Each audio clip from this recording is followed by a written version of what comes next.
ভাগ্য পরিবর্তনের আশায় ৪ বছর আগে ওমান পাড়ি জমিয়েছিলেন কোম্পানিগঞ্জের আবু সাঈদ।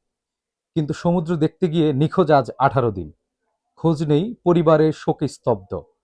তার একমাত্র সন্তান, স্ত্রী, বাবা-মা শোকে স্তব্ধ হয়ে পার করছেন দিন। আমরা এই মুহূর্তে অবস্থান করছি কোম্পানিগঞ্জের চরকাঁকড়া ইউনিয়নের পাটুরিহাট এলাকায়। এখানে আবু সাঈদ এবং তার পরিবার মূলত গত ১৮ দিন ধরে তার কোনো খবর না পেয়ে শোকে স্তব্ধ হয়ে আছেন। সন্তানের ছবি দেখে কান্নায় ভেঙে পড়ছেন মা। শোকে স্তব্ধ হয়ে কোনো কথাই বলতে পারছেন না তার বাবা, স্ত্রী, সন্তান। তারা বলছেন যে এখনো অবধি কোনো খোঁজ তারা পাননি, এমনকি সে দেশ থেকে সরকার কিংবা কেউই তাদের পাশে দাঁড়ায়নি, কোনো খোঁজ খবরও নেয়নি। আমরা একটু তার মায়ের সাথে কথা বলবো। আসলে আপনার ছেলের কি হয়েছিল? মানিক তো মাই যাড়ারও দিন খোঁজ হাইয়েন না, খবর হাইয়েন না। মার মানিকের কোনো ফোন হাইয়েন না। মাই কিভাবে থাকি রয়েছি আল্লাহ কেউ জানে না। আপনারা কেউ যদি খোঁজ করি মার মানিকের মারে আনি দিতে না রে, আপনাদের কাছে মাই সাহায্য চাবি গেছে। আমরা একটু জানতে চাইবো সে কবে গিয়েছিল প্রবাসে এবং সে ওখানে কি কাজ করতো, কেন সে সাগরে গিয়েছিল? ৪ বছর আগে বিদেশ গিয়েছিল ওমানে। ওইখানে আরব সাগরে গেছে মাছ ধরার লাগে, বন্ধু বান্ধব সাথে আনন্দ ফুর্তি করতে। ওই পিরিবিসে কাজ করতো, যা পাইতো সেই কাজগুলাই করতো। জীবিকা নির্বাহের জন্য, ছেলে মেয়ের সুখ শান্তির জন্য যা পাইতো সে সেই কাজে করতো। অন্য কোনো কাজ পারতো না, যে ভালো একটা চাকরি করতো, কোনো কাজে পারতো না। যা পারতো সে সেটাই করতো। সেদিন সে ছুটির দিন ছিল, বন্ধু বান্ধবের সাথে আড্ডা দিতে গেছিল, মাছ ধরতে বসে বাইবো আর কি। ওইখানে গেছিল ঘুরতে। ঘোরার পরে ওই গাড়ি থেকে নামছে। নামার পর ওর সাথে আরেকজন ছিল, ও নামছে। ওই নামার পর ওই জানি কি প্রস্রাব করতো না কি করতো, বাইরে ছিল।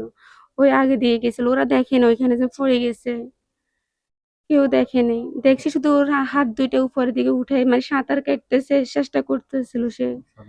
জি সাগর, আরব সাগরে সাঁতার কাটতে অনেক চেষ্টা করছে উঠতে, কিন্তু উঠতে পারে না। হঠাৎ করে একটা ঢেউ আসে নিস্তব্ধ করে দিয়েছে।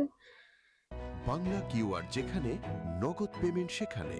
সারা দেশে 10 লাখেরও বেশি মার্চেন্টে নগদে পেমেন্ট করুন খুব সহজে।